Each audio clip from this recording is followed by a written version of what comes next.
it's not good. It's real bad, and not just for the 2,000 COs and their families that just got terminated, but for the guys that walked back in because I mean, look, they want to provide food for their family. And the governor was saying you're fired, and that means your health insurance is canceled, and your paychecks are done if you don't get back in here. Like, how long do you think that you're going to retain those employees when that's the reason that they went back in?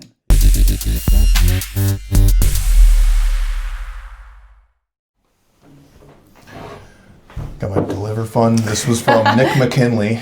He's a pararescue, CIA. He's the CEO of Deliver Fund, which is combating human trafficking. Oh, cool. Yeah, he was on our podcast about a month and a half ago or so. Dude, you meet cool people. Yeah, it's wild. Right? And it's like the people that are willing to talk, it's like just asking sometimes, but you know what, let's just go live right here as it is. I appreciate you coming to our house. This is surreal. And good to see you. Man, again? It is great. I suffer from imposter syndrome, and it's like I've talked to, General Lucky. What are you like, impostering?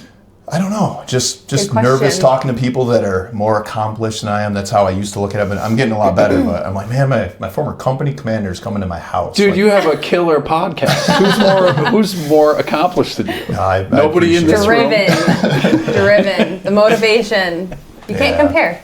Hey, I realize the power of adversity, just going through hard times, man. But so Mark Walczyk is Senator Mark Walczyk, and up here in New York State. Just Mark. Yeah. That'll work. You're like, Mark. Mark's good. He's my former company commander for my last unit, and for my reserve unit up out of Canton at the time, which I believe no longer exists, correct? That rolled up the flag. Yeah, that's sad. So how long have you guys known each other for?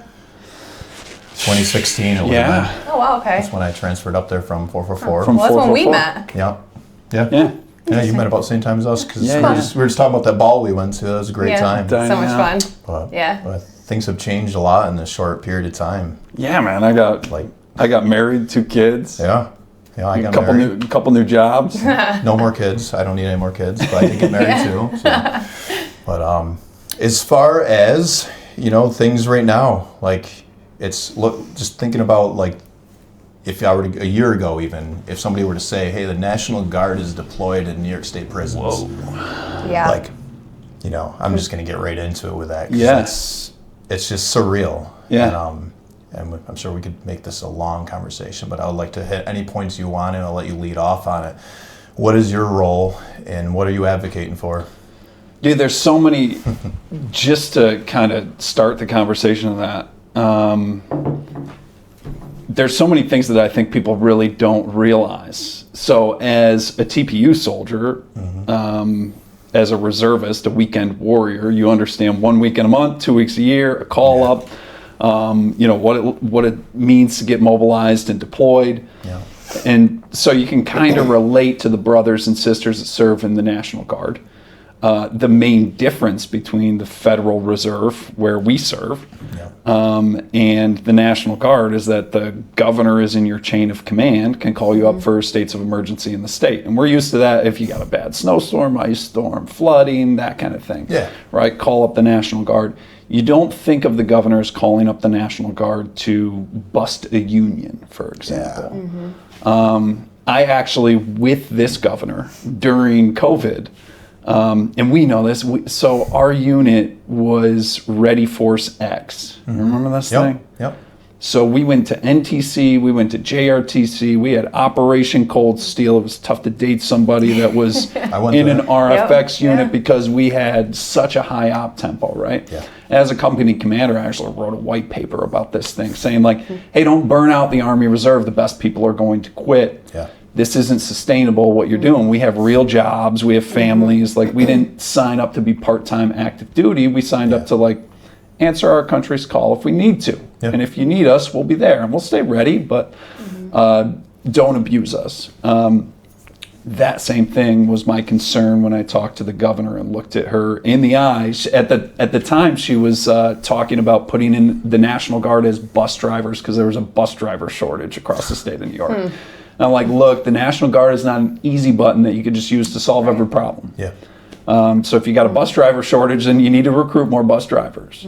And so a year ago, I would have never anticipated that corrections officers would walk out on a wildcat strike and that the National Guard would be in our facilities. And right now, it looks like that is the long-term plan, to have those guys in there for a really long time. Really? Yeah. Interesting. Oh, I can't imagine getting out of basic training, because I know a guy right now locally, his son is there. He just graduated basic training maybe 3-4 months prior to this whole thing kicking off. Yeah. And being an 18-year-old kid, Yeah. hey, you're going to prison. Like, if he knew that, or if people knew that going into it, would they have enlisted? I mean, Right. I know I wouldn't have. So to be a corrections officer in the state of New York, you have to be 21 years old to go to the academy. There's no age requirement for the National Guard, so you're right. You got 18, 19-year-old kids in there. Normally, for a state call-up, they wouldn't take college kids, even in a state of emergency. That's their last resort. It's just taking kids out of college class right now, missing midterms to go staff a prison. Wow. And That's sad. That's crazy. I don't know.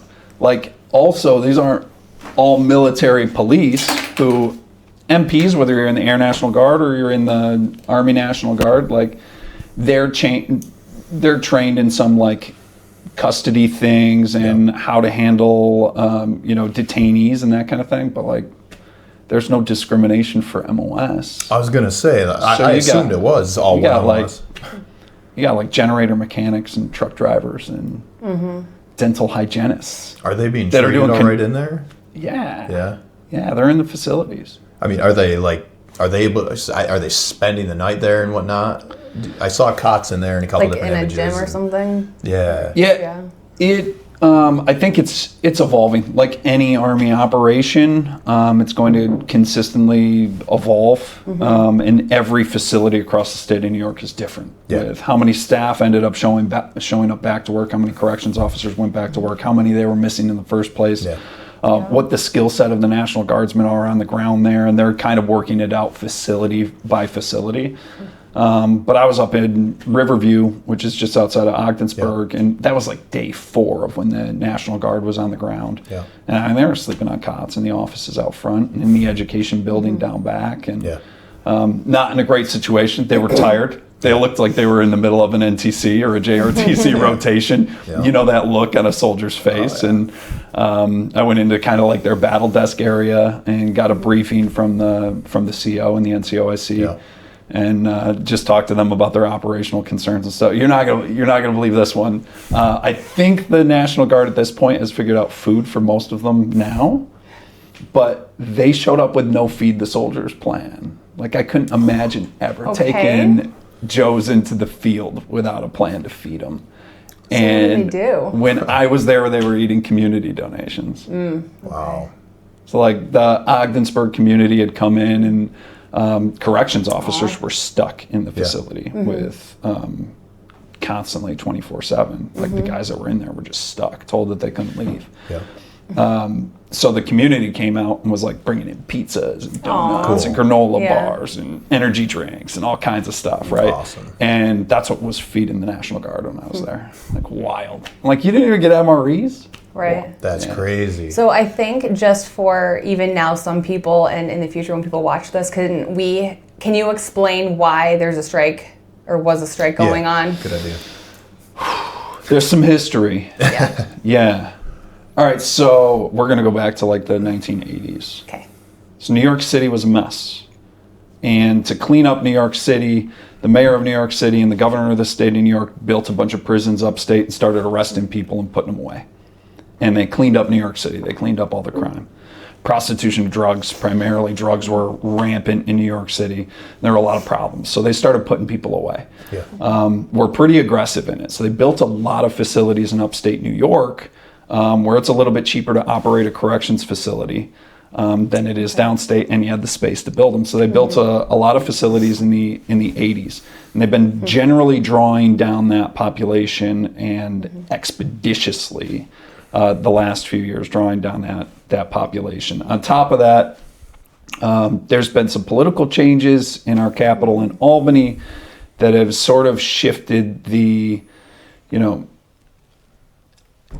get the bad guys off of the streets in the city that are doing crime, and more let's help these people out who have committed crimes. And so there's been a shift from supporting corrections officers to supporting inmates, and they've done so by a lot of state policies.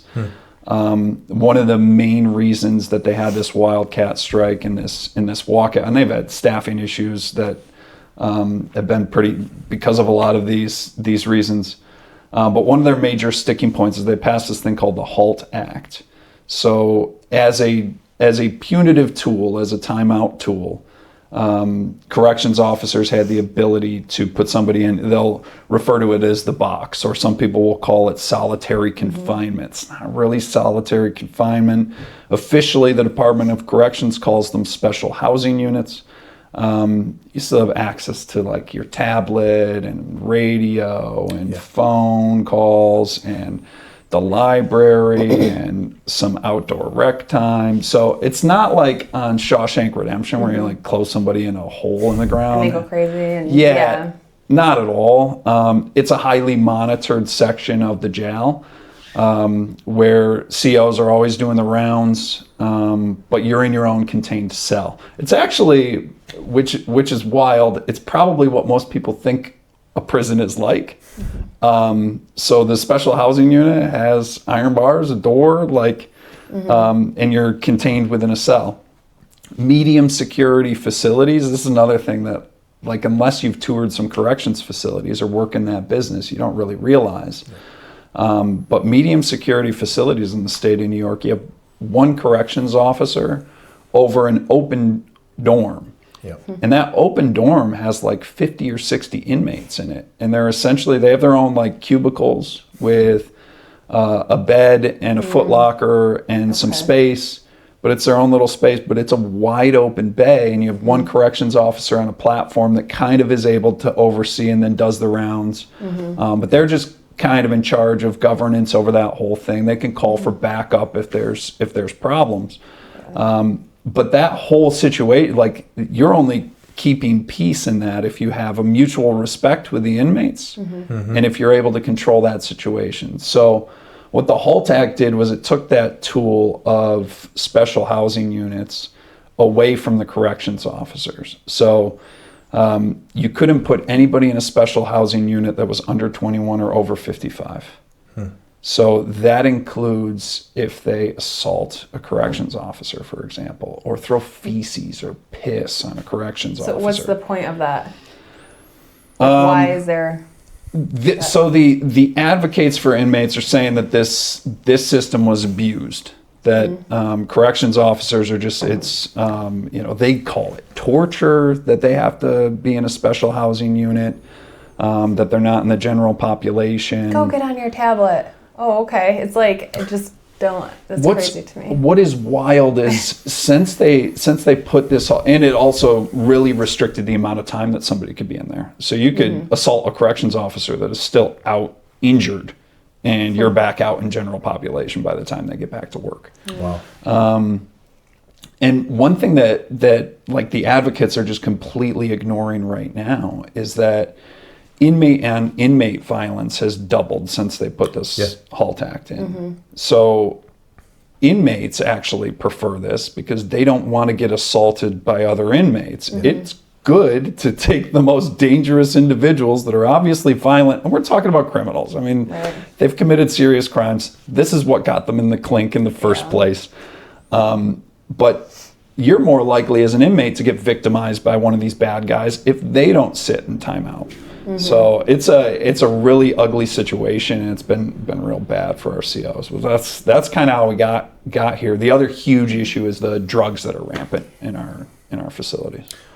Not just in the facilities, just in the general public too. It's almost like to me, and to each their own. It's almost like it's working as intended. It's like I think there's means, and we have the availability to combat all this stuff. But just like law enforcement as a whole, they're so limited. Just like the COs, like drug enforcement agencies. It's I don't know, but I was going to touch upon. I completely lost train of thought. I apologize. You're no fuck. Yeah, I know. I need to start writing stuff down. Do you think, as far as the Halt Act and all these guys that are on strike right now, if they're going to continue in the direction that they're going and they're not going to give these COs, which it sounds like 2,000 of them just got officially laid off as of this week, right? Yeah, fired. They're fired. Where do you think things are going to go in the foreseeable future? How do you see things unfolding? Not only fired, but the governor also decided to bar these guys from seeking any state employment. I just read that. Pretty ugly thing to do. Yeah. So you could have 17 years on the job. You're trying to get to 20 to get some kind of pension. You've been walking into a facility doing a very dangerous, tough job to keep the rest of us safe. And you got 3 more years to get to retirement. And the governor says, no, you can't work for the state anymore at all. At the same time, she's saying we can hire anybody that's fired at the federal government. Yeah. It's not good. It's real bad, and not just for the 2,000 COs and their families that just got terminated, but for the guys that walked back in because look, they want to provide food for their family. Yeah. And the governor was saying you're fired, and that means your health insurance is canceled, and your paychecks are done if you don't get back in here. Like, how long do you think that you're going to retain those employees when that's the reason that they went back in? Yeah. And they're already doing an awful job. And by the way, you haven't done much to fix the issues that got them to walk out in the first place. So you threaten them to get back to work. Like, what kind of workforce do you have? So that's the reason that I think the National Guard's going to be in there for a long time. Yeah, like who's going to be applying to be a corrections officer now? Yeah, retention? All the effort certain people are putting in place to punish the COs. Yeah. Can't all that effort be put in place to help the situation in the prisons? Or like what's happening in there to help that situation, not just punish them? Is anything even happening? Oh, yeah. Are there repercussions when they're doing atrocious things, or if they're assaulting? If there's not solitary confinement, what is the repercussions for their actions? We're making it safer for the COs. That's exactly the problem. So you could get time added to your sentence if you assault a corrections officer, but man, and I imagine these National Guard guys, are they getting state correction salaries? All right, here's what. So it's a big issue. They haven't been in a federal disaster emergency, and states will do this. They will request that the federal government federalize the National Guard. That puts them on a Title 10 order so that things like retirement points kick in. Hazard duty pay would probably kick in for a duty like this because obviously they're exposed to the same dangers that COs are, like more dangerous than most deployment situations right now, honestly. VA benefits, for example, so you get a line of duty. Like currently, because they're only on state active orders, the National Guardsmen, like if they get hurt, they go to regular workers' comp like any other state employee. They get a state paycheck, not a federal paycheck. They don't get a disability rating. They don't get access to the VA. Wow. And the state's spending $2.3 million a day on the National Guard in the corrections facilities right now. So what's the goal? Because the National Guard can't stay in there forever. So how are they going to fix anything? Right, but how are people even trying to fix anything to get them out and then have people want to apply or be COs? Like, you just fired 2,000 people. What are you going to do? Or is this the first step to trying to shut down the prisons, which has been being a rumor for a while anyway? Not just a rumor. So we were talking about this off camera. This is budget season in the state of New York. So the governor dropped her budget in February, and then in her 30-day budget amendments said I need to close 5 prisons, and that was right after the strike started. So I think the governor probably even saw kind of where this was headed. So that I would say on the order of quote unquote solutions, closing 5 more prisons. But the result there is literally you're going to downgrade more dangerous guys from maximum security prisons into medium security prisons. You're going to take more guys that are in medium security prisons who should still be there Yeah. and put them out on parole earlier, or you're going to stack inmates up, double bunk, take those large bays that I was talking about where there's 50 or 60, make that 60 or 70 or 80 inmates. So that just makes it even more difficult for COs and more dangerous for them and all the inmates. And not really a good solution. It might solve on paper what your staffing crisis looks like, but no, as far as recruiting new COs, like I think they're going to have a hard time Good for luck a with long that. time. Yeah. That's crazy. I try to stay optimistic. I try to think things are going to get better, and I believe they're going to. As long as more people that are going through things, whether it's this or other unfortunate situations in this country, people need to not have that mentality of it is what it is. There's nothing you can do about it. It's just a broken system. In a lot of ways it is, but I think if there are more people like you that are having the balls to speak their mind, that's so needed. And it's scary. I mean, it is for me sometimes, I don't know. You're used to it, I'm pretty sure at this point, but yeah, it's not a fun topic to talk about, but it's important. It's something that we haven't really touched on too much. It's like the drug issue that's rampant in our facilities right now. And that was one of the biggest. So like normally you see like a labor strike, and it's because like somebody's not getting the wages that they want. So they'll walk out on the job and have an organized thing. We actually have something in the state of New York, and this is where this made this an illegal strike. This is why the governor terminated these guys. It's called the Taylor Law. So there's certain public professions that you can't just walk away from. School teachers can't just walk out on the job and have a strike and not teach the kids anymore because they didn't like the raise in their contract, for example. Or a corrections officer can't just walk out of the facility and leave the inmates on there because they didn't like their pay. For public safety, actually, in the Taylor Law, it probably isn't illegal. And this is the point of these guys. They're asking for some basic safety measures on the job. We talked about HALT and the ramifications there, but also drugs are a huge concern. So we've had corrections officers and staff, nurses, mail clerks get exposed to substances they haven't even been able to test for. They think some of it was rat poison, but they're also getting, like, there's COs that are getting Narcaned because of fentanyl getting into the facilities. And there's a few things that we could do legislatively or the governor could do right now to stop a lot of the drugs that are coming in. So they're coming in through contact visits with visitors that come in, and I know a lot of advocates think that it's just family members that are coming in, but drug kingpins know how to send drug mules into facilities, and they do it. The drug problem is a rampant problem. It's used by the gangs and by drug cartels to run the prisons. So to get your drugs, you've got to pay for them. The inmates use cash apps to pay for them. They'll charge guys via cash app, even for the pleasure of using the bathroom or the laundry, for example. In those sort of open bay things, like you have one corrections officer that's there to kind of keep the peace. They don't see everything all the time. And these guys have a lot of leverage, and most of the tools have been taken away from the COs to control the situation. So they're coming in through drug mules, through contact visits on visitor day. They're also coming in through the package room. So we're trying to have a secure vendor program in the state of New York where you could go on to trusted sources. And if a family member wants to order something for their inmate, okay, that's a total right. You can get them whatever you want to send them through a secure vendor.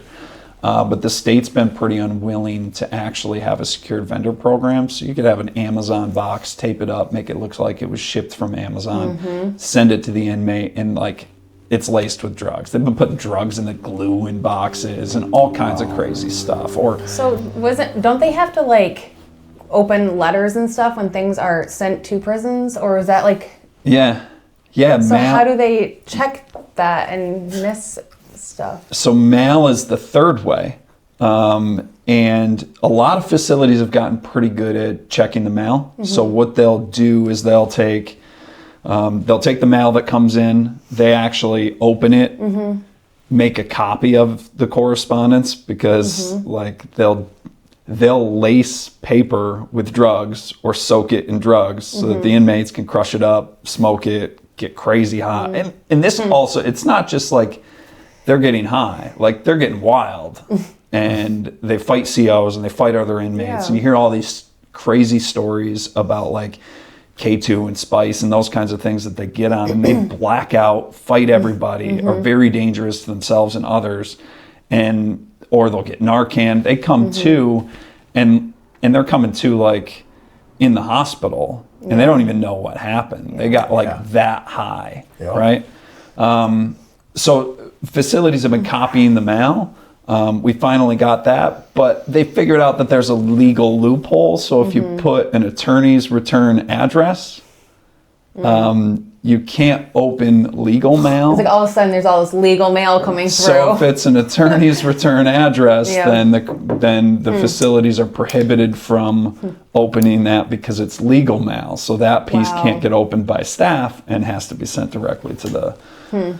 So those are the three main ways that the drugs are getting in. Yeah. You mentioned Cash App, and that's something I really wanted to touch on. Yeah. These inmates have untethered access to the outside internet while they're in there? So part of the issue with contact visits and then giving the visitors, the drug mules, the option to skip body scanners. So the state spent $500,000 per facility for like a TSA scanner. Like you go through the airport, you put your arms over your head, right? Yeah. And I've seen them. We have them in all of our facilities. Yep. But inmates and visitors to the facility can opt out of going through the body scanner. Why is that an option? Great question. Who was like, let's make that an option. They don't have to, but who's going to want to? I mean, that's weird. If I was carrying drugs, I would opt out probably. Yeah, but who even brings that to the table to be like, hey, this is an idea? Or if you wanted to pass off a cell phone to an inmate. Yeah. Yeah. Wow. There's so many things that could be fixed that would change everything. And I just don't get it. What about access to tablets that these inmates do have? I heard in solitary confinement they'll have access to a tablet, and it's like, Yep. I don't know. That's a great idea. The tablets have like a limited internet that's also monitored in there, but they do. Yeah. Okay. Yeah. Huh. They can play games. They have access to the internet. Yeah.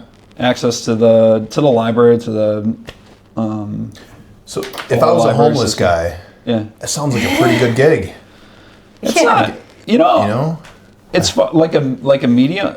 All right. So maximum security facility. Like I toured Auburn Correctional. Yeah. And like that looks a little bit more like what you would see in the movies. Yeah. Like The Rock or Shawshank or something like that. Yeah. Like the maximum security is like they're serious. Those are iron bars. They're cells. Big walls. Yeah. Like rec yard like it looks in the movies. Yeah. The medium security facilities, like it's funny that you put it that way, because it almost feels a little bit more like a college campus. Like the first time I ever toured, I was like, oh, inmates are just like hanging walking around outside, not just in the dorm. Like they're going to programs, like we offer a lot of classes and stuff. And some of this is great. And honestly, a lot of the COs support all these programs. They're like, the busier you can keep these guys, the better it is for us. If they have a bunch of classes and trade schools that they can go to, and you can take a carpentry class, you can take a stonemason class, you can learn electric while you're in there. You can take college classes while you're in there. And a lot of COs, like, they love this for the inmates, because they're like, if they're busy, they're not causing trouble. Programs for them are great. Right. Gives them purpose, I'm sure, too. Yeah. So, and on the back end, you're like, all right, well, if you're setting some people up for success that have made mistakes, you're giving them a better chance once they get out to exactly. I was just going to say, not slide into the old life of crime and actually do something valuable for society. So the program stuff is like, all right, I'll take that. Yeah. I know a guy. We know a guy that he was served, I believe, a couple weeks ago, and I read the papers and whatnot. They're charging them $422 a day for each day they didn't return to work, on top of possible jail time.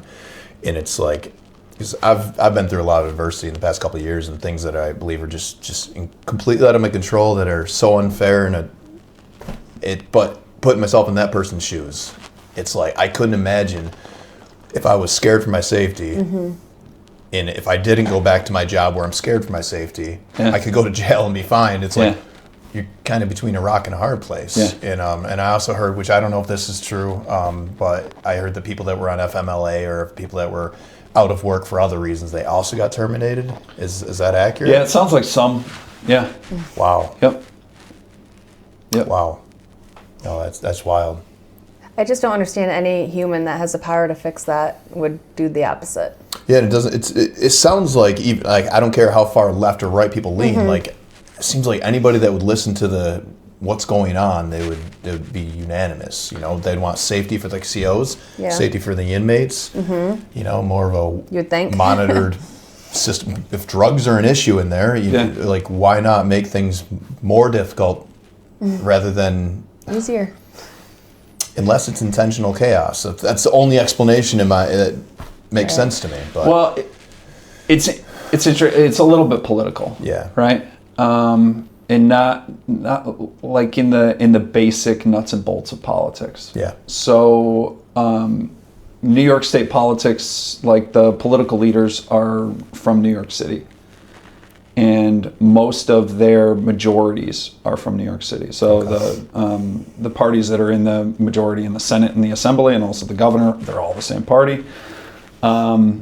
And they don't really have prisons in their districts, and they don't really have corrections officers that they represent. But they do have families of inmates and inmates that are their constituents. So they view their job as to just advocate for whatever the inmates want. Wow. And they really have no connection to anybody that works in this system that knows how it works, and they don't listen to the corrections officers. Gotcha. So it's been really difficult to have some common sense conversations about this. For those reasons. But I'm always encouraging colleagues from New York City to go tour a couple of prisons. Go talk to some corrections officers. Don't just talk to the inmate advocacy groups. You're going to get some perspective here. And but here we are. Has there ever been a strike before? The last strike was in the late 70s. That's what I just from the corrections officers, 79. And what reason was that? There was an issue at Attica. At Attica? Yeah, what is that? It's a prison. Okay. Yeah. Okay. All right. Interesting. Yeah. Outside of corrections, what other things are you advocating for that you believe needs to change? Oh, there's a ton. Yeah. Oh, I'm sure there are.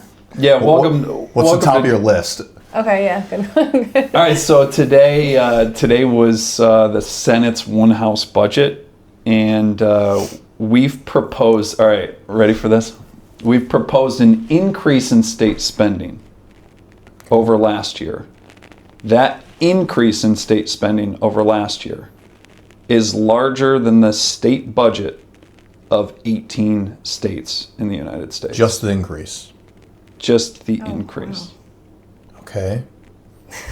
What's that supposed to cover? All right, I know. Wow. This is how we spend money in New York. It's incredible. The size of the state budget that they're proposing right now, the United States defeated communism, ran the Vietnam War, and the entire country, the whole federal budget in 1974. We've now matched that amount of spending in New York State.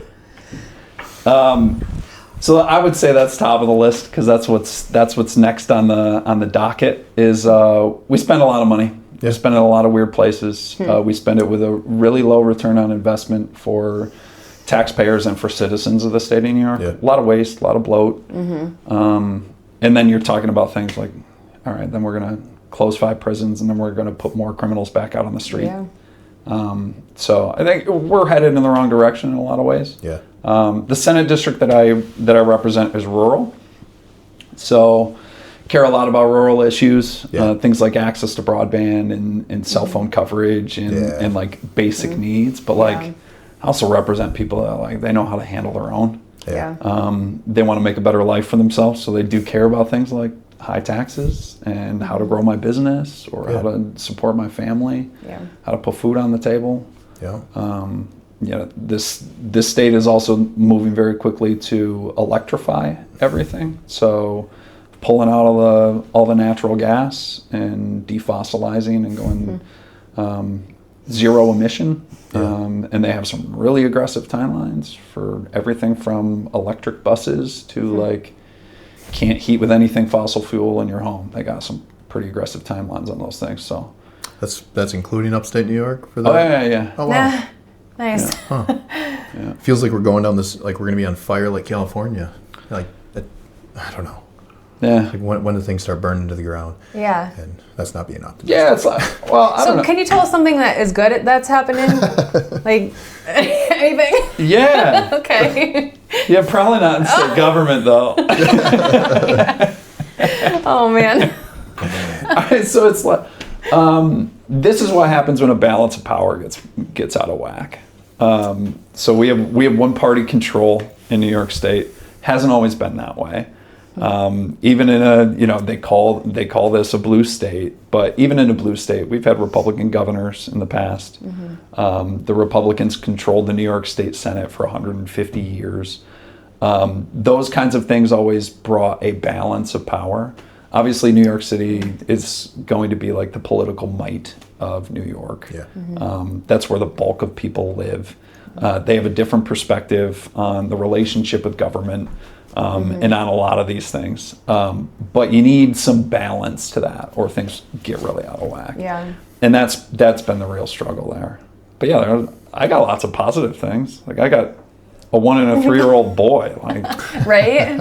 I go home and it's fun. Like they don't care about a $259 billion budget. Yeah. Leave work at work and go home and enjoy your kids. I just want to play monster trucks and wrestle. That's awesome. Yeah. What about how much of the state's issues right now are affected by the immigration? Because I was told that there's busloads and busloads of people that are being dropped off at Rochester and Syracuse at one point in time over the past couple of years. Yeah, we actually just had Tom Homan, the director of ICE, or the border czar. We had him in Albany visiting the Capitol this week. Okay. And talking about a lot of the immigration challenges at the northern border with fentanyl coming in and people illegally crossing. And some of the things that he plans to do in New York State. And then also people who have come here illegally who also commit other crimes in the state of New York. So we passed a bill a while back that prohibited the state of New York from sharing DMV data or criminal data with ICE. So you could have somebody who commits crimes in the state of New York and law enforcement judge. I mean, it is pretty wild. Like, if you just tell somebody like, okay, if somebody who is illegally here commits a crime in New York City, like if ICE asks for that record, they could give that, right? No, they're prohibited under New York state law from sharing information with the federal government.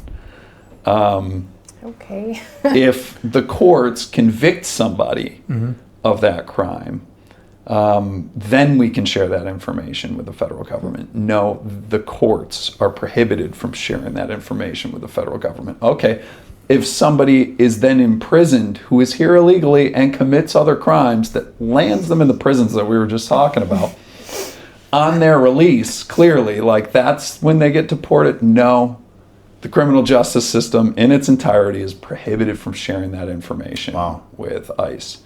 So Tom Homan, like his mission, secure the border, but also to deport those who do other crimes. So he's not really going after, the top priority for him is not anybody who's here illegally. There's a lot of people here illegally.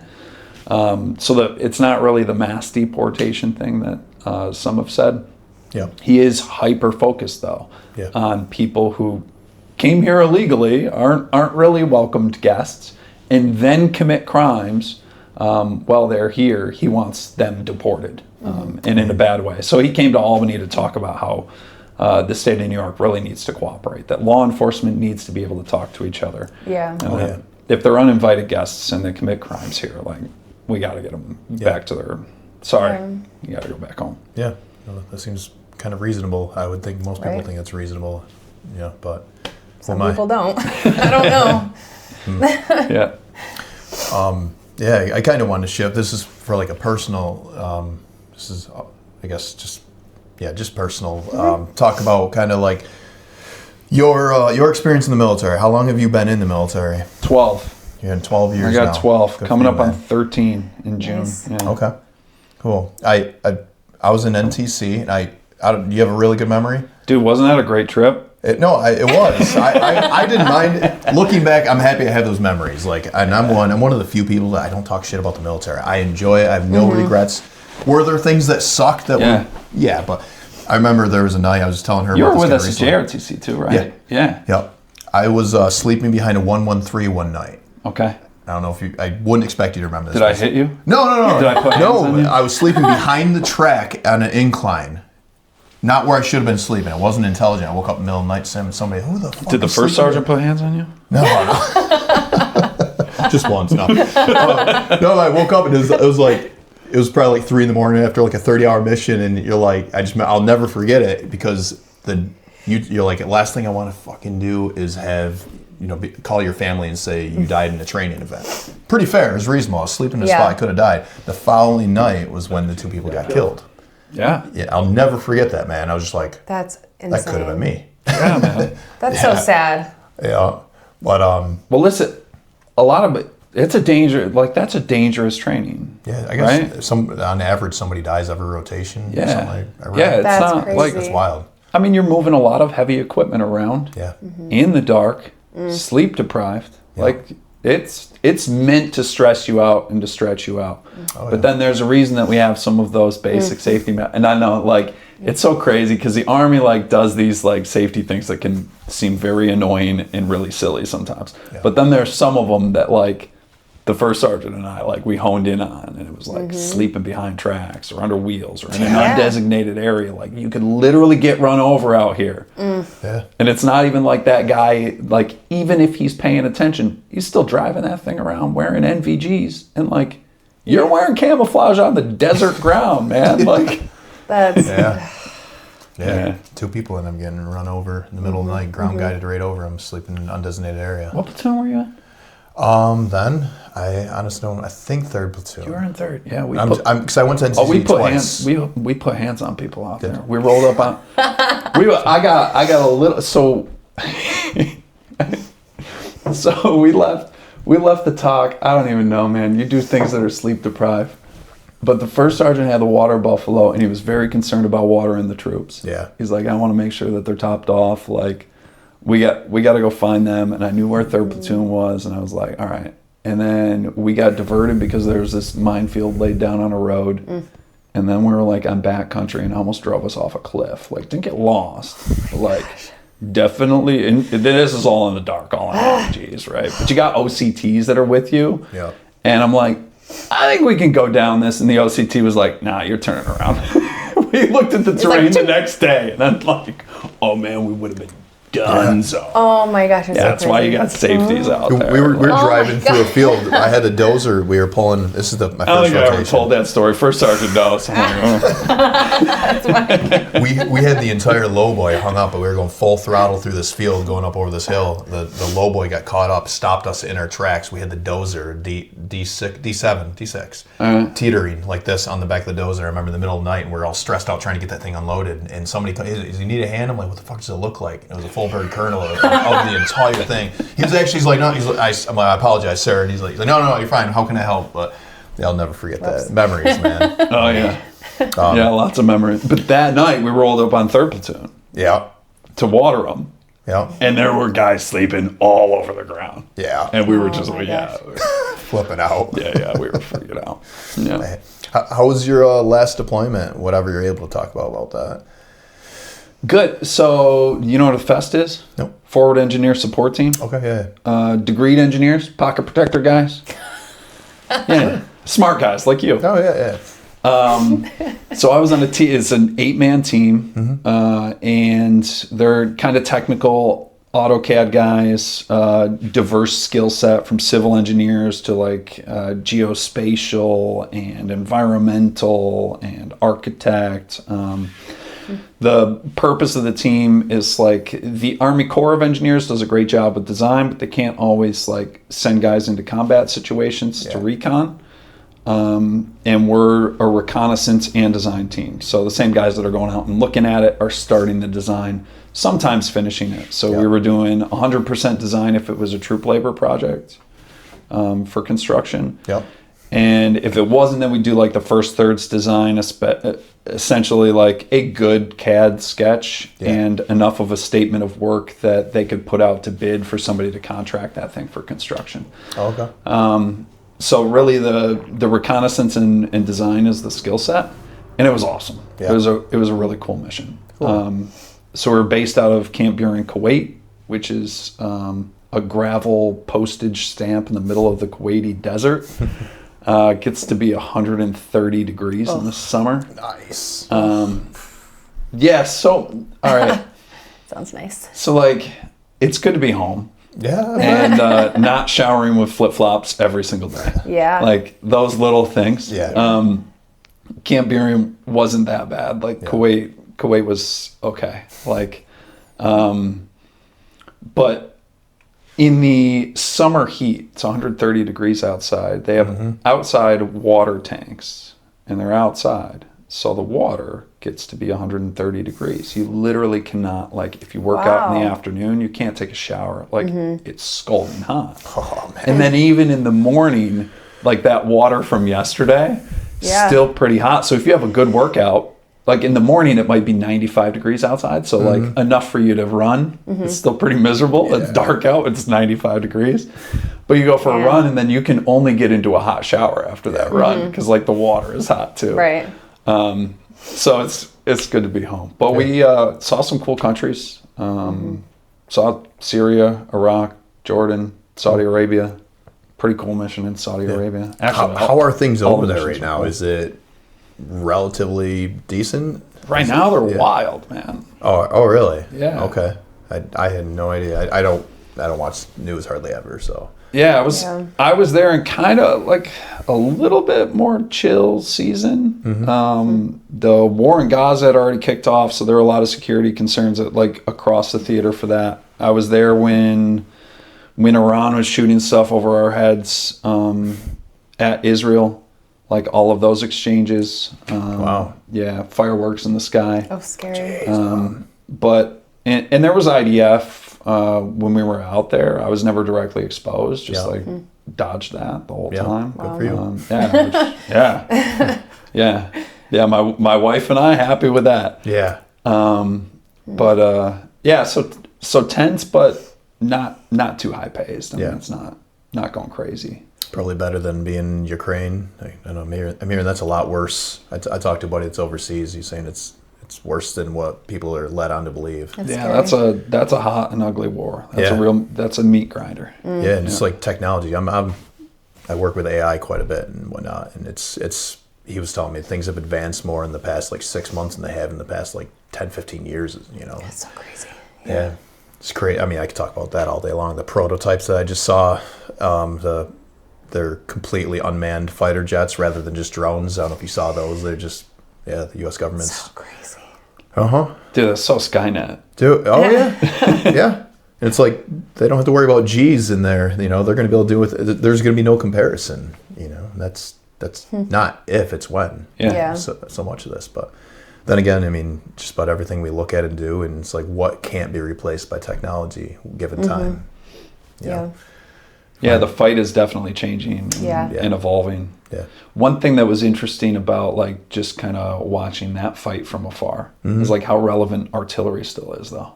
Yeah. Yeah. Is it super relevant still? Is it? Yeah. Huh.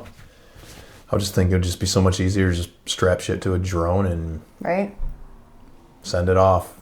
and probably cheaper than the artillery rounds. The amount you could spend on a little small drone. I mean, stuff we have access to, it's unreal. Yeah. We just had a 32-year station commander for the state police, and he's Boonville chief of police now, Dave Olney. Cool. We recorded at the police station. My old police station I used to work at. It was really cool. Nice. Haven't aired the episode yet. Memories. But he's actually the one that founded the New York State drone program. Getting caught way off on a tangent here, but I'm okay with it. Yeah, he was just talking about like the thermals on these drones that you can get, and they're relatively reasonable. You spend like $9,000, you get a thermal drone. I mean, the things you can do with it, you can find people that are missing in the woods within minutes, and it's Pets look at the and flip side stuff. of that. Yeah. In the war zone, it's like what are people that like these poor companies? They're gonna have access to this technology that U.S. would have access to because we have the funds, but you get that in the enemy's hands. That's terrifying. Yeah. And Yeah, we've enjoyed a technological superiority for a very long time. correct. And now a lot of the emerging technologies is evening the playing field in a lot of different ways. Yeah. That's wild. Yeah. Man. Oh man. Let's touch another topic you want to hit on, that anything you want to address as far as other things that you're advocating for. And I know we talked about a couple things here. Dude, there's so much. Yeah. I don't. Well, and I don't want to just be negative the whole time. I know. All right, but this is kind of the fight, and just the way that politics are arrayed in the state of New York right now. It's like I'm in the minority. When bad ideas crop up, like it's my job to fight against those. Yeah. So like that's my job. So I deal with a lot of stupid ideas every day, and just doing our best to advocate and make things a little bit better. I mean, the good news is, listen, there's a $259 billion budget, and I've been told that there's an affordability crisis, and this fixes it. So New York State's going to be very affordable with this new spend. Huh. It's going to be great. Huh. It'll be. Where's that money coming know. from? It'll be great. I don't. Maybe they'll. You know what? I know what they're going to use it for. They're going to help repair all the roofs that collapsed from the snow crisis in this area. All the We had a barns lot. and stuff. We had a lot of roofs go down. Oh yeah. Yeah. We A likely lot. would have had it here if we didn't shovel off a roof. We would have been screwed. We have Like so three many separate people in times. Oh, Camden. We had multiple feet of snow here. You go 7 miles that way, they had like double the amount of snow. Yeah. It was wild. Yeah. And there's so many, like the town barns collapsing, just so many homes and garages. People need help. yeah, they don't have the capability of getting the snow away. Like Yeah. removing it. Where are you going to put it? There's so much. There's So no place much. to put it. Yeah. I think I saw something. I read something. I thought it was from you regarding that, like some sort of assistance for the victims of this horrible winter that we had. Oh yeah. I thought I saw something that you Yeah. had written up for that. But yeah, that would be nice. I'm sure there's a lot of people out there that need that. For sure. Yeah. Oh man, we're at 53 minutes. We can keep going. If there's anything else you want to hit on, we can call it. It's up to you. We can see where we're at in another year. Well, I was going to touch base say and we can review stuff like in a few months from now. Listen, for me, there are so many topics that Yeah. I like to talk about. yeah. And that's one of the cool things about this job. Like, I could talk about school aid funding for the rest of the day. Let's talk about schools. You want to talk Let's about talk about school? education. What do you the want to public talk- school system? Yeah, sure. What are your thoughts with the way things have been driven over the past? Funny. Over the past, since I've been to school, it seems like things have gotten more ridiculous. Granted, it's In what very way? accountability. Accountability for programs being put in place to push kids through school for graduation rates to get state funding. Yeah. Don't know if that's a thing. Heard it's a thing. Love for you to comment. You heard of anything like that? The real goal for schools is to link it to enrollment, and then making sure that there's enough instructional days per student. That's how you make sure that you keep your aid up. Okay. In some ways, there's actually a negative when you're talking about graduation rates. So if graduation rates slip some of our toughest schools in difficult areas actually get more funding because their graduation rates have gone down. Oh, okay. So then if their graduation rates stay down, then they continue to get more funding. And if their graduation rates go up, then that funding is threatened. So that's a little bit upside down. You would probably be better off saying like Regent scores or graduation rates or some of those types of metrics rather than incentivizing failure. But it's a little bit more complicated than I'm letting on, because when you look at some tough areas where it is to teach and some of the challenges that certain communities have in their schools just naturally, I think there's some reason for some of that extra funding and help. But at some point they gotta like do better.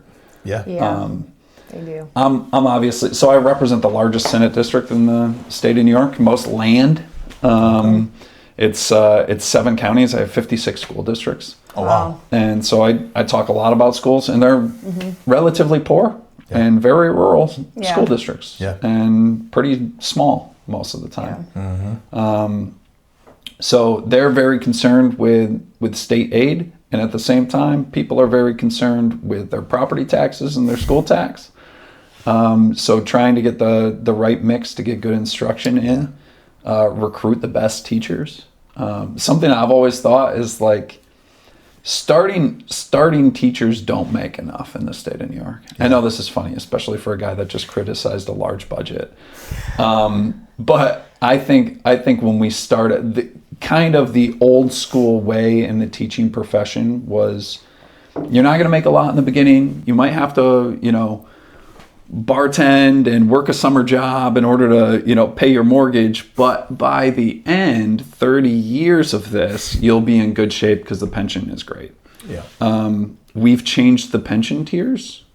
So now teachers that are entering are in this new tier 6, which isn't as great on the back end. It doesn't have that pension promise that the teaching profession used to have. So they've lost that recruiting arrow in their quiver. And I think paying starting teachers more is probably a good incentive to sort of fix that if you're not going to fix tier 6, and probably gets more people excited about the profession. There's a huge shortage. I have a school district that's been looking for a math teacher for 6 months. They don't have a high school math teacher at all. That's sad. It's hard. It's tough work, and the pay sucks. So who's going to want to do it? Really.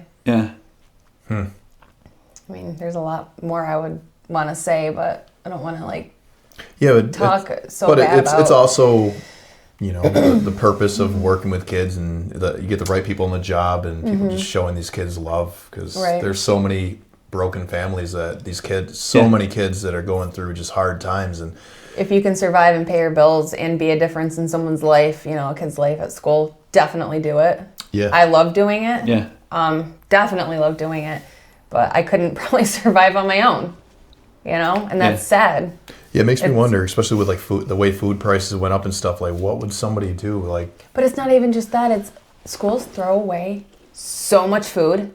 It infuriates me. No. No, not kidding. It's you're not drinking that milk. Let me open it and dump it. It's can't we just take it and give it to people that can use it? There's so many people that need it, and it's awful. You're not going to eat that apple? Throw it away. I'll say something. Let me say something positive. Okay, yes. we have an awesome public school system in the state of New York. Not every state does. So where I say we need to invest a little bit more here. True. Because I honestly, I believe in that public education promise for the next generation. It's the great equalizer. If you have a good school district, and you might come from a broken home. But if you got good mentors at school that you look up to, and you have good teachers, you have a real shot. Even if you came from a broken home. This really is a great equalizer in our society. And I think we're really blessed in the state of New York to have such a robust system. But we could do better. And we can always do better. Right. Actually, the saddest part of the whole thing is the end result is that other states recognize that we have a great public school system. So the taxpayers invest pretty heavily in this system, and students get educated and get regents diplomas, and then they could get a free ride into one of our SUNY schools, and taxpayers are helping them again. Yeah. And then they come out with an awesome degree, and as soon as they do, they're like, thanks, New York, there's no opportunities here. Peace. And other states are so pumped because they're like, oh, let me hire that Yankee. Like, Yeah. oh, New York educated? You're welcome. Top of their class? Yeah. Yeah, great. They'll grab those. So, like, Yeah. we're missing a lot of opportunities in our economy because of other things that we do. But I think the mission of our school system needs to remain the same. I think we can work on some of those other things and keep a good, robust public education system. Yeah. Well, Didn't know if you had any other things you want to talk about regarding the school. no, not right now. No. Yeah. Keep my mouth shut about some stuff. And I know the majority of people, with what I'm thinking, agree with me, but I don't want to make certain people, upset. I gotcha. Yeah. Yeah. There's going to be a lot of people looking for jobs, it sounds like. And it's like, how's that going to affect the economy? You got 2,000 COs that all made pretty decent money. Yeah. Like, how's that going to affect the economy? That's definitely going to have an impact. If they're not allowed to get certain jobs. Yeah, on top of that. Yeah, and unfortunately, like, a lot of those guys, their preference would be to stay in the state system, get another state job. Yeah. So pretty vindictive and ugly that the governor would do that. Yeah. They might still have opportunities with local governments. So I know a lot of sheriff's offices, I've seen local that. PDs, Okay. like, they're stepping up and they're like, hey, I'm short, guys. If there's 2,000 of you out there, like, Yeah. I'm hiring. So the state come to my retirement, academy. if they went to a county, that wouldn't be the same state retirement from a county if they Yeah, did? they'll participate in the state pension system. Okay, I was going to say, that's Yeah. brutal. If they I'm don't not want- sure how those conversions are going to work out. I have to look into that. But yeah, most of the time they do. Yeah. Yeah, I'm hoping that thing gets reversed, at least that aspect of it. Not being able to work for another state agency, that's wild. That's it's like insane. It was far enough with getting rid of all these guys. Right? It's like you've done enough. Dude, and the other part, actually, we didn't even mention this. So one of the contributing factors to these guys that walked out on the Wildcat strike was the commissioner of the Department of Corrections put out this memo that said, hey, I know we're at 70% staffing and that you're all very tired from working all of this mandated overtime. 24-hour shifts, 36-hour shifts, mandated extra shifts. You never get to see your family. Well, guess what? 70% is the new 100%. No more staff is coming. Wow. He put out this memo saying 70% is the new 100%. When did that memo come out? December, maybe. Okay, I didn't know if that was a while ago or not. Wow, Yeah. I didn't know that. And if you've been working in the grind, 24 and 36-hour shifts, and not seeing your family, like, that's pretty depressing. These guys miss Christmas, they miss birthdays, they miss sporting events, like, pretty awful. And they're already doing a really tough job, right? And then that's what your boss tells you. That's what the commissioner tells you. Like, not good. He's rescinded that memo. He said that, I now realize after he walked out on a Wildcat strike, that was a bad idea. Yeah, bad idea. Yeah. But, so you take that 70 as the new 100. Yeah. And then at the end of this, it's not just the 2,000 guys that were terminated at the end. There were also at least 1,000 resignations throughout this thing. A lot of guys said, all right, forget it, I'm done. I'm going to go get another job. Yeah. Wow. No, you're not going to prosecute me for an illegal strike. I'm resigning. Right. Like, I'm done with this job. And so guys are retiring, guys are resigning, guys are getting out, and then 2,000 guys are terminated. So when you look at how short they are now, you started out with 70%. Yeah. And then you just can those 2,000 guys. Like, you're... Any idea what percentage that 2,000 is of the total? How many correction officers are there? There's like 15,000, something like that. So it's a huge chunk. Yeah, it's a big chunk. Oh yeah. Oh. Yeah, that's why I told you, like, the National Guard's going to be in there for a while. Yeah. Is there enough National Guard for them to be on rotation, or are they No. Oh my gosh. No, so the governor tried to get either 7,000 or 7,700 on her initial call-up. And I've seen the numbers like in the low 6,000s for what have actually shown up. They're gonna have to start pulling from the reserves. Dude, this is also what's wild. Oh, well, geez. so that would take a federal order. I But- wouldn't be surprised. They still have to do their 2 weeks because these aren't federal orders. What do you mean? They still have an obligation Oh, for the 2 week to do their annual 2 training? weeks. So these guys have already been in jails, like running the prisons. Wow, They're still okay. like, it's like, and you were a reservist. Like you get yanked from your job. It's not fun when you get an NTC rotation, a JRTC rotation, an Operation Cold Steel. Then, as a company commander, I'm throwing Muta 6s and Muta 8s on you to get us into the field, right? Remember that. Hey, boss, sorry, I'm going to be out Thursday, Fridays. And then you're also out Saturday, Sunday, and you got to get right back into work on Monday. But that's the life of a reservist, right? Stinks. Like, pretty awful. Well, these guys are going through all this. They're still going to have to do their 2 weeks because these aren't federal orders. So they still owe that obligation. That's wild. Yeah. So like the COs are getting screwed, but National Guard's getting screwed. It's very bad for the National Guard. Yeah. Yeah. Huh. Ugh. Has there been assaults on National Guard staff? Yes. That has been a thing? Yeah. Exposure to drugs, Oh, wow. assaults, throwing of substances. So what are they supposed to do? They're not trained like COs. So is it like do what you got to do to stay safe? Like what are they allowed to do and not to do if they're not technically trained? So if they do something wrong, you know what I mean? So you have a mixed. Some are, and we know this because we're reservists. Like, even if it's not your military occupation, and this is like the strength of the reserve and guard is like they also have another job that they do that they're professional at. So you may have National Guardsmen that are cops, that are sheriffs.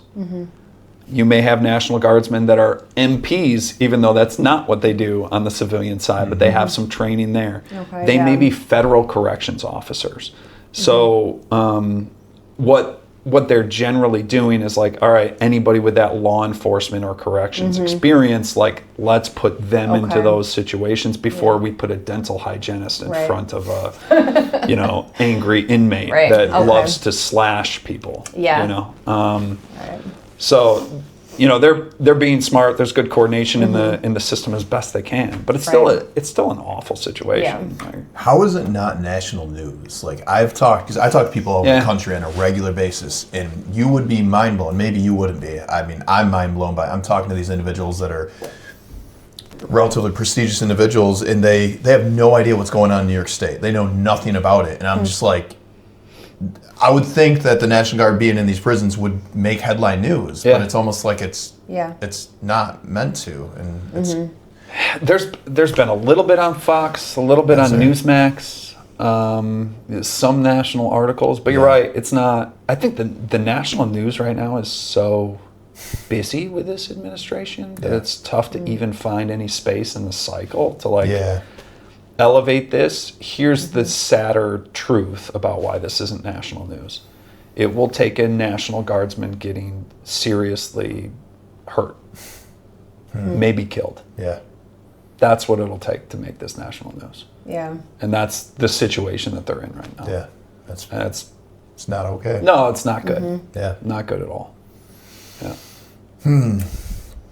Well, for one, I appreciate what you're doing, man. Like that's Absolutely. And I appreciate you coming up here. Yeah. Like that. This is humbling. Oh, get out of here. It's humbling for me. No, like seriously, like. I get to sit with a couple of celebrities for a little while.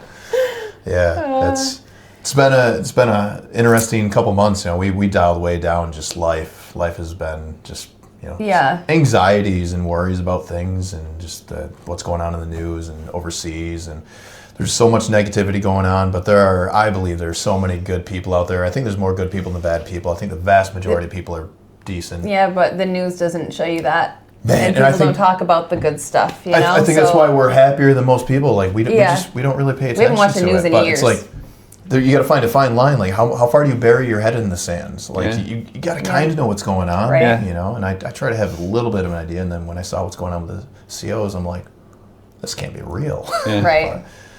Yeah. It's been the CO thing has been some of the heaviest. I mean, I've dealt with some very serious topics like in this role. It's been some of the heaviest that I've felt because I've talked to so many family members and so many corrections officers and looked so many of them in the eye throughout this thing that it's a lot of weight. You see like grown men that are pretty broken by this thing on both sides of the fence or on both sides of the bars. And it's a pretty ugly situation. Yeah. But listen, I'm a happy warrior in general. Yeah. I know I've got a lot of gripes about our state government right now, but I think people are starting to pay attention. I think New Yorkers are great. I think the pendulum swings politically. I think it's swinging back, and people are seeing like, hey, the direction that we're headed hasn't been so great. Yeah, and I think good things are in our future in New York. So I'm not light like, at the end of the tunnel. Look, man, I didn't get elected to this position. I don't do this job thinking like, hey, it's going to be my job to manage the decline of the state of New York. I truly believe in our lifetime this thing's going to turn around, and maybe even in the next couple of years, we're really going to bring a balance and start to turn things in the right direction. I hope so. Because I want opportunities. I want opportunities for your kids. And I want opportunities for my little boys. And I want to retire here. I love New York State. It's great. Even with all of the junk, I still love it. Have the coolest district. And I mean, I grew up right down here. Thanks for having me on, guys. Thanks for no problem at all. stopping over. It was cool. Never thought I'd be sitting here with you. This is surreal. That's awesome. So, is it weird because I was it's funny, CO in the sense that not really a corrections officer. No, it's just, especially after not seeing you for I don't know when I left that unit, because I went to the Schenectady unit for the drill sergeant unit for my last year or two. So, and that was the best kept. Was it good? Oh my gosh. There was 0 fuck games. I'm transferring to training. I have drill tomorrow morning, actually. Are you? Yeah. Where's it? What at unit? Muta 6. Yeah. I don't know what anything military talk is. I'm like, okay. We're going to the range. I just joined the training unit out of Mattydale. Oh, cool. Okay. Yeah. My best friend is in that unit, and Really? Yep. Am I going to see him tomorrow, then? I imagine so. He just went. He's just going AGR. I believe he's going AGR in like a month and a half. But cool. He's a CO too. Okay. And he's happy to go AGR. Nice. For obvious reasons. Major Snyder, who was Captain Snyder of the 770th. I don't know. Never ran into him. Oh, no. Okay. No.